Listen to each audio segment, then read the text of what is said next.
Supreme ബേക്കേഴ്സിലെ cream bun കഴിച്ചിട്ടുണ്ടോ? ഒരു must try item തന്നെ കേട്ടോ അത്. പക്ഷെ ഒരു കുഴപ്പം എന്താണെന്ന് വെച്ചാൽ നമ്മൾ നേരത്തെ പോണല്ലേ, ഈ സംഭവം അവിടുത്തെ ബെസ്റ്റ് സെല്ലിംഗ് പ്രൊഡക്റ്റ് ആണ്, നമുക്ക് കിട്ടിയില്ല കേട്ടോ സാർ. ഏതായാലും ഇവിടെ വരെ വന്നതല്ലേ, ക്രീം ബൺ കിട്ടിയില്ലെങ്കിൽ എന്താ, വേറെ എന്തെങ്കിലുമൊക്കെ ട്രൈ ചെയ്യാലോ. പിന്നെ ഞങ്ങൾ അവിടെ നിന്ന് എന്തൊക്കെയോ വാങ്ങി, കാണുമ്പോൾ ഒക്കെ കൂടി മേടിക്കാൻ തോന്നും. നോട്ട് ദ പോയിന്റ്, സ്വന്തം ശരീരമാണെന്ന് ഓർത്ത് മാത്രം മേടിക്കുക. ക്രീം ബണ്ണോ കിട്ടിയില്ല, പിന്നെ ഒറ്റ മൈൻഡ് നേരെ കൊച്ചിക്ക് വിട്ട്. കൊച്ചി വഴിയ കൊച്ചിയല്ല, എപ്പൊ കൊച്ചി പോയാലും ഈ ഒരു ഡയലോഗ് ഓർമ്മ. എത്ര ഷൂട്ടിംഗ് നടന്ന സ്ഥല.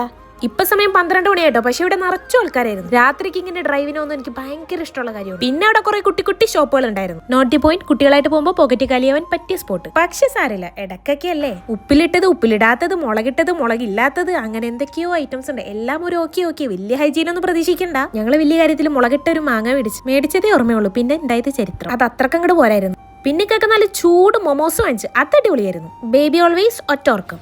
അച്ചുബാദ് ഫുൾ ടൈം പാർക്കിലായിരുന്നു. ശേഷം തിരുമേനി സ്പൈസ് കട, അവിടുത്തെ പാലട വിത്ത് ബോളി മസ്റ്റ് ട്രൈ ചെയ്യും. അപ്പോൾ ഒരു ലൈക്ക് ഇട്ടേക്ക്. Okay bye.